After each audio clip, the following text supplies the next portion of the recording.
All right, welcome back. Thank you for joining us. Today we are gonna make 100 serving boards. Why? Why did I do that? Today we're gonna do it. Let's go. First step is cut down all of our stock into, we bought a bunch of boards the other day. We got 5 boards of walnut, 5 boards of cherry, 5 boards of ash, and then we got some padauk for accent.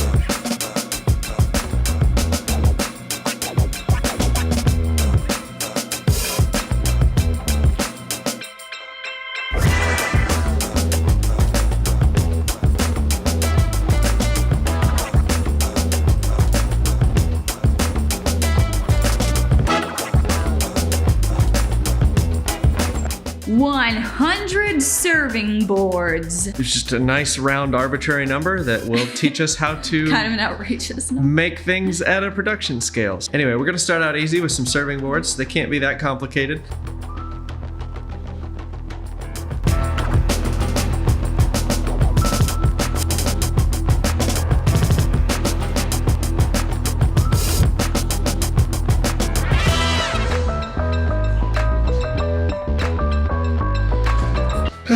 All right, so it's been a couple days since you last saw anything with these serving boards. We were starting to cut the thumb slot hole handle sort of thing so you can hold the board and serve cheese and things. But the blade, that's the tightest curve I could get with that big thick blade. And I didn't buy a skinnier blade because I didn't think I'd be using it, because I said, if you remember a couple of videos ago, I said... Because essentially what we need is a resaw machine. But then the first project we used the bandsaw on, we need to cut really tight curves. So went to Rockler, bought the wrong size bandsaw blade, and anyway, they didn't have any in the store that I needed, so I had to order one. So that's what should be showing up today. That was a couple days ago. So now, after thinking about it for a little while, what I want to do is, some of those boards are skinny and I want to add a different color strip into the board. So what I'm going to do today is joint some of those boards so I can rip them on the table saw to get really nice straight lines so that I can glue up different colored stripes through the boards. I picked up this Rockler router table fence. I don't know, feels like it's kind of expensive for just a piece of extruded aluminum and MDF, but whatever. It has these 2 pieces of MDF that slide, and normally that's to control the gap between the bit. What you can do with it is, in between where it meets the aluminum, you can put washers on these bolts and have one of the fences slightly further forward than this one. And what that means is that I can use the router as a joiner. I'd really like to buy a joiner, but the machine that I want to buy, we got to make some room on the credit card first. We got to make a couple sales before we can do that. That way I can wait to buy the machine that I really want, and I don't have to buy the same machine 2 or 3 times. A lot of people get confused. I know I always say worry about the money coming in, don't worry about the money coming out, but that doesn't mean just blow your cash. I'm not saying go blow a bunch of money. I'm saying if you need the tool, don't hesitate, just buy it and then move on with your life. Make a few more sales and you won't even think about the tool. I mean, how many times have you bought a tool that you saved up for and you just never worry about the tool's price ever again because of how valuable the tool is? That's what I'm getting at. I'm not saying blow all your money. You need to spend the money. Spend the money. Don't hold on to it. Don't be greedy. Let that money go and play somewhere else. Let somebody else enjoy that money while you enjoy the tool, get some work done, and get money from somewhere else.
also, it's freezing in Houston today. Like, It's a relative term. It is a relative term. But, so it was like around 40 degrees. And then I wake up, I'm like, oh, it's a little chilly, whatever. And then he goes, we might need to fill the propane tank to use the heater in the garage today. And I said, just for a couple minutes. Not for like 2 hours. We just moved here from North Dakota. Like, Houston is made you weak. Yeah, but there's a apparently. difference between running the propane heater for 5 minutes versus 2 hours, just so your hand doesn't stick to the table saw. The first really cold day we get here, and already we should turn on the heater. Gotta stay strong. Can't forget our kind of roots.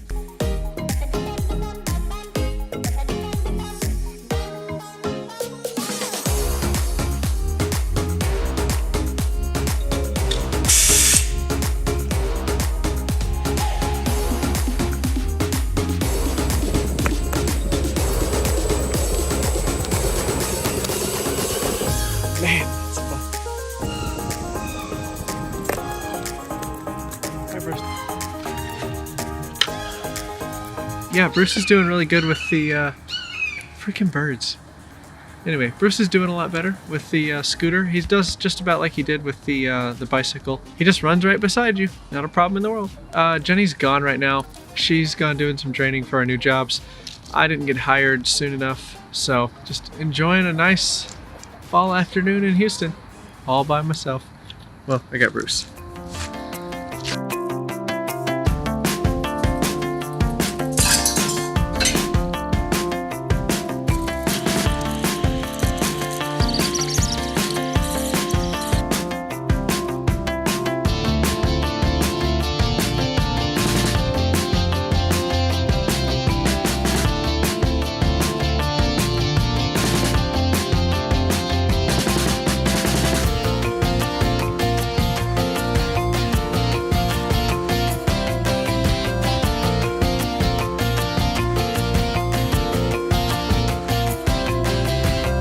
All right, so you might be asking yourself, why in the world are they building 100 serving boards? And right now, honestly, I'm kind of asking myself the same question. It's a lot of tedious work, but I think it'll pay off when we're finished, pun intended. So why 100? So 100 serving boards. Well, the first reason we're doing it is for realtors.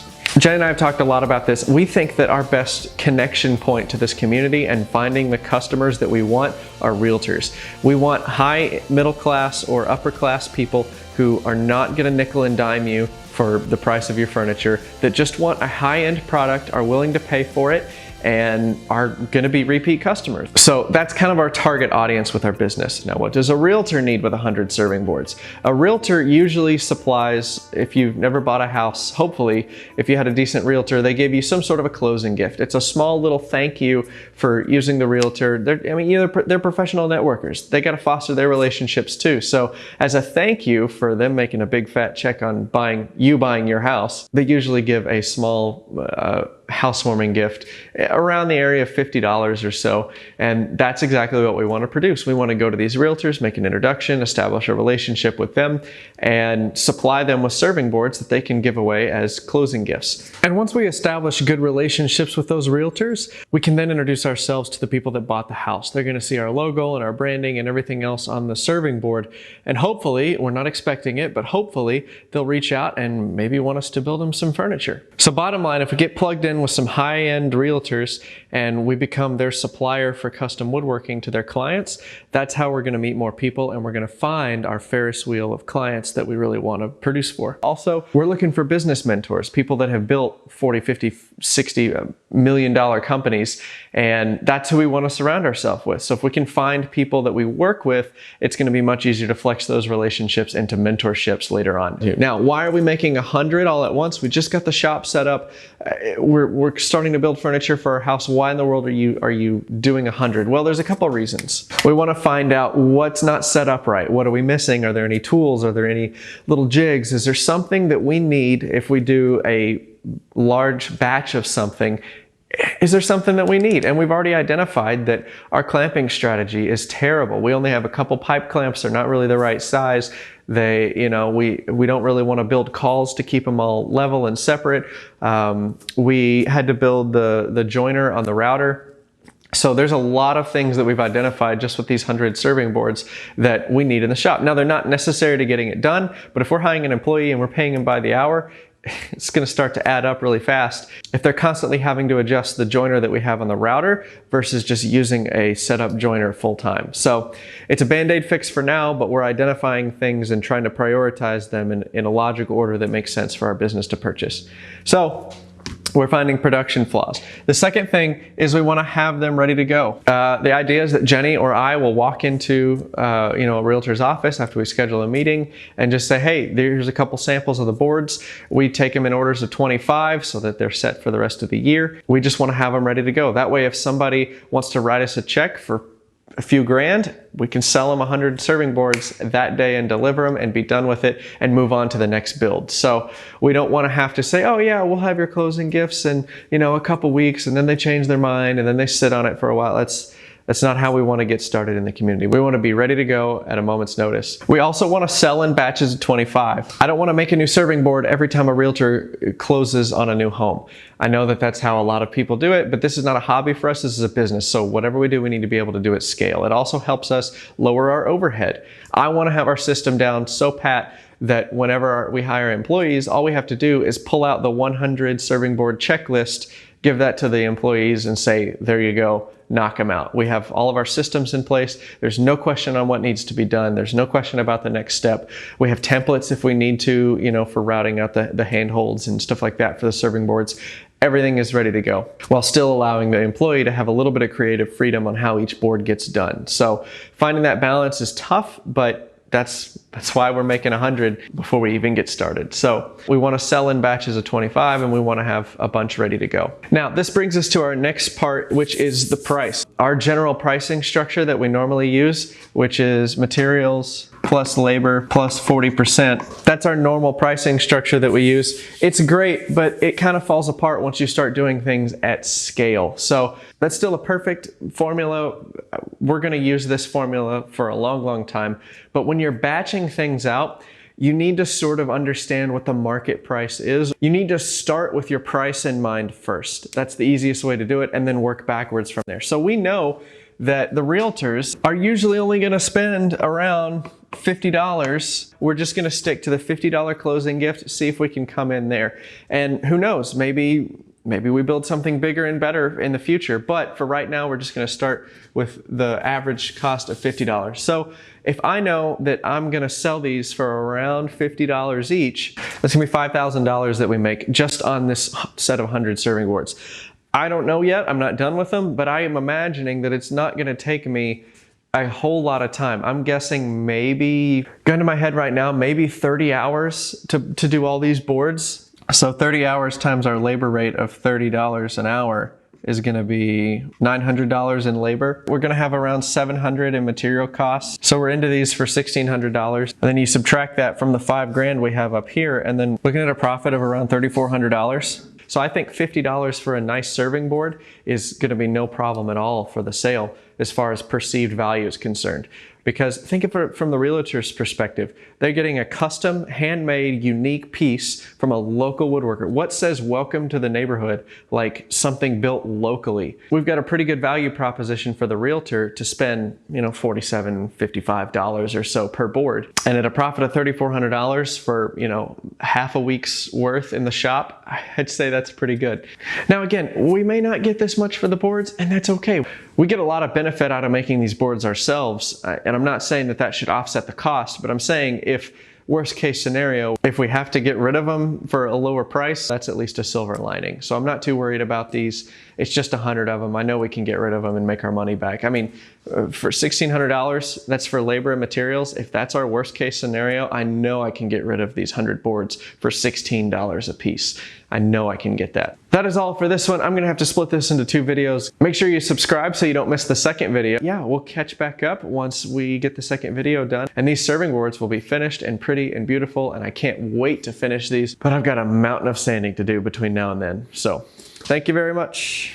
if you're interested, if you're just the weekend woodworker and you just want to sell some of your stuff, we have courses. It's the first link in the description. And we kind of go through our whole sales process and how to find good customers and how to market yourself and how to price your work and all that sort of stuff. So don't be intimidated by all this if you don't want to scale and you don't want to grow just as fast. If you just kind of want to get your feet wet with sales, we can definitely show you how to do that.